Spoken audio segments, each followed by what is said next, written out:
BA विभाग द्वितीय वर्ष हिंदी साहित्य के सभी विद्यार्थियों के लिए केशव दास द्वारा रचित रामचंद्रिका के अंतिम अंश का वर्णन हम यहाँ करेंगे। अंतिम 5 छंद जो है वह आपके सामने इस प्रकार है, जिसमें रावण अंगद संवाद है। अंगद रावण से कहता है, राम की महिमा का बखान करते हुए, पाहन ते पत्नी करी पावन टूक कियो हर को धन को रे छत्र भीन करी छन में छिति गर्भ हर्यो तिनके बल को रे पर्वत पुंज पुरैन के पात समान तरे अजहूँ धर को रे होय नारायण हूँ पे ने ए गुण कौन यहाँ नर वानर को रे। यह कथन अंगद का है और रावण से कह रहा है। विजय छंद है, ब्रज भाषा है। अंगद रावण से कहता है कि हे रावण,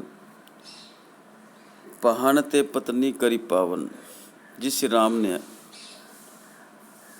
पत्थर की अहिल्या को सुंदर नारी का स्त्री का रूप धारण करा दिया, अर्थात जिसके पैरों को छूने से ही पत्थर की अहिल्या सुंदर स्त्री के रूप में प्रकट हो गई। टूक कियो हर को धन को रे, और जिसने सीता स्वयंवर में शिव जी के धनुष के 2 टुकड़े कर दिए। छत्रवीन करी छन में छिति गर्भ हर्यो तिनके बल को रे, और जिस परशुराम ने सारी धरती को क्षण में ही छत्री व भीन कर दिया था, ऐसे परशुराम का भी उन्होंने घमंड दूर कर दिया, अर्थात चूर कर दिया। पर्वत पुंज पुरैन के पात समान तरे अजऊँ धर को रे, और जिनके प्रताप से पहाड़ों के समूह भी कमल के पत्तों के समान पानी में तैरने लगे। हे रावण, तुझे अभी भी ऐसे राम की महिमा और बल पर शंका है। अजऊँ धर को रे, अर्थात तुझे इसमें संदेह है। होई नारायण हूँ पे ने ये गुण, अंगद आगे रावण से कहता है कि रावण, ये गुण नारायण में भी नहीं हो सकते। कौन यहाँ नर वानर को रे, अर्थात तुम रावण किसको यहाँ मनुष्य कह रहे हो और बंदर कह रहे हो। ये तो श्री राम जो है वो स्वयं साक्षात भगवान का अवतार है, ऐसा इसमें अंगद रावण से कहते हैं। अगला छंद है जिसमें रावण अंगद के इस कथन का जवाब देते हैं। चंचरी छंद है, ब्रजभाषा है। रावण कहता है अंगद से, देही अंगद राज तो कहूँ मारी बान राज को बांध दे विवीक्षण अरु फोर सेतु समाज को पूछ जा रही अक्षरपु की पाई ला गई रुद्र के सिए को तब देऊँ रामई पार जाई समुद्र के। रावण अंगद से कहता है कि अंगद कि दे अंगद राज तो कहूँ मारे बानर राज को, अर्थात श्री राम सुग्रीव को मारकर हे अंगद तुझको राज दे दे, और बांध दे विभीषण अरु, और विभीषण को बंदी बनाकर मुझे लौटा दे। फोर सेतु समाज को, और समुद्र पे जो सेतु बनाया है उसको नष्ट वश कर दे। पूछ जा रही अक्षरिपु की, और हनुमान की पूंछ में आग लगा दे।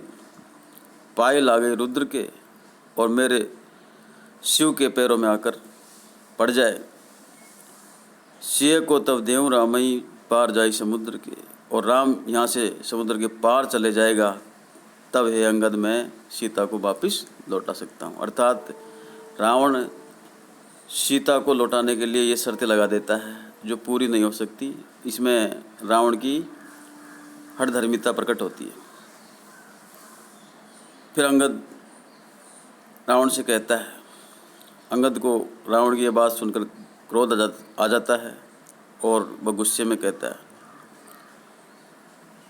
लंक लाई गयो बलि हनुमंत संतन गाइयो सिंधु बांधद सोध के नल छीर छीट बहाइयो ताई तोई समेत अंध उखार हों उलटी करूँ आज राज कहाँ विभीषण बैठी हैं ते ते डरूँ।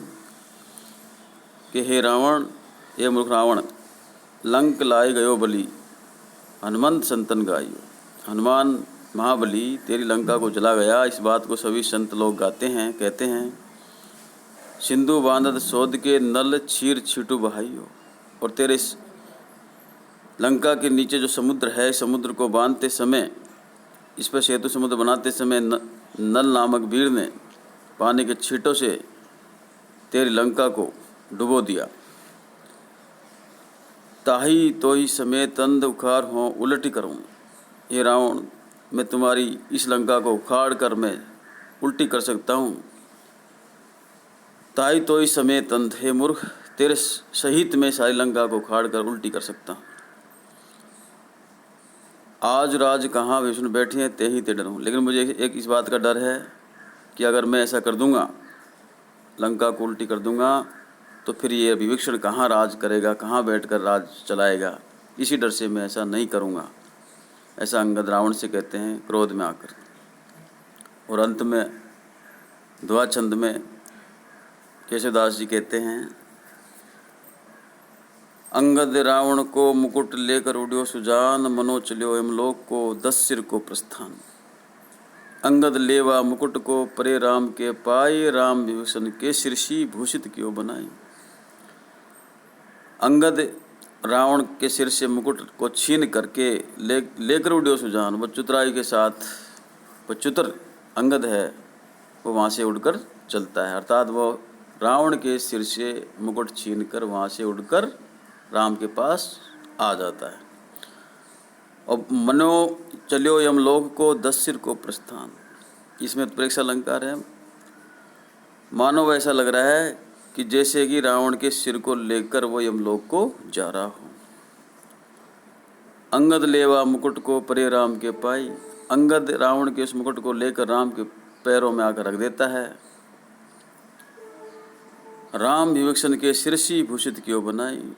और राम उस मुकुट को लेकर विभीषण के सिर पर रख देता है और भूषित क्यों बनाई, और विभीषण की शोभा को बढ़ा देता है, उसे लंका का राजा घोषित कर देता है, बना देता है। इस प्रकार इसमें रामचंद्रिका के अंगद रावण संवाद का यहाँ समापन होता है। और इसी के साथ हमारा ये जो पहला पाठ है अंगद रावण संवाद रामचंद्रिका का, वो समाप्त होता है। निश्चित रूप से आपको इसका भावार्थ एवं अर्थ समझ में आ गया होगा। भाषा ब्रज है। और आगे अगला पाठ हम अगले वीडियो में, इसके साथ यही, धन्यवाद।